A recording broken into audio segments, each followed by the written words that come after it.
Novo Nordisk, maker of popular weight loss drugs, just saw its stock plunge dramatically, signaling major shifts for life-changing medications. Today, a seismic shock hit the pharmaceutical world. Novo Nordisk, the company behind the blockbuster weight loss drugs Ozempic and Wegovy, saw its stock plummet by nearly 15% in a single day. This isn't just a corporate hiccup. It's a major warning shot fired across the booming GLP-1 drug market, impacting everything from investor confidence to how these life-changing medications might reach you. It signals that even the most revolutionary treatments aren't immune to intense market pressures. Let's break down why this happened and what it truly means for the future of weight loss drugs. So, what sparked this dramatic fall? Novo Nordisk surprised investors by announcing it expects its 2026 adjusted sales to drop significantly, somewhere between 5% and 13% from 2025 levels.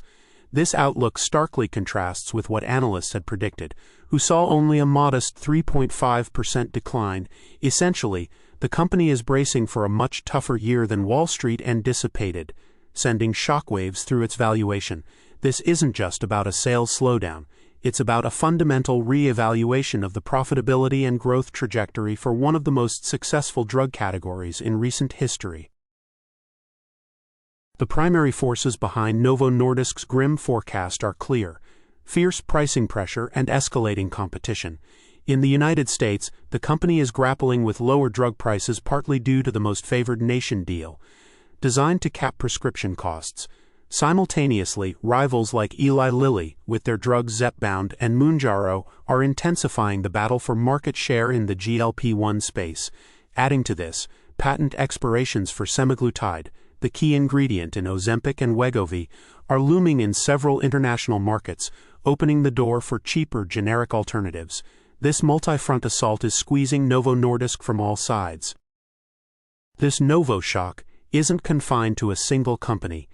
The ripple effect has already hit the wider obesity drug market, with rival Eli Lilly's shares also dropping over 4%. More broadly, Wall Street analysts are now re-evaluating their once sky-high expectations for the entire GLP-1 market. Original projections saw the market reaching $150 billion by the early 2030s, but now some forecasts are being trimmed down to between $80 billion and $105 billion. This means the rapid growth previously assumed for these medications is being tempered by the reality of aggressive pricing and intense competition, reshaping investment strategies across the pharmaceutical sector. It's a reminder that no market, however groundbreaking, is immune to fundamental economic forces. For everyday patients relying on or hoping to access these powerful medications, these market shifts could have tangible consequences. Novo Nordisk CEO Mike Doustar called the immediate impact painful, but expressed hope it would be an investment for our future.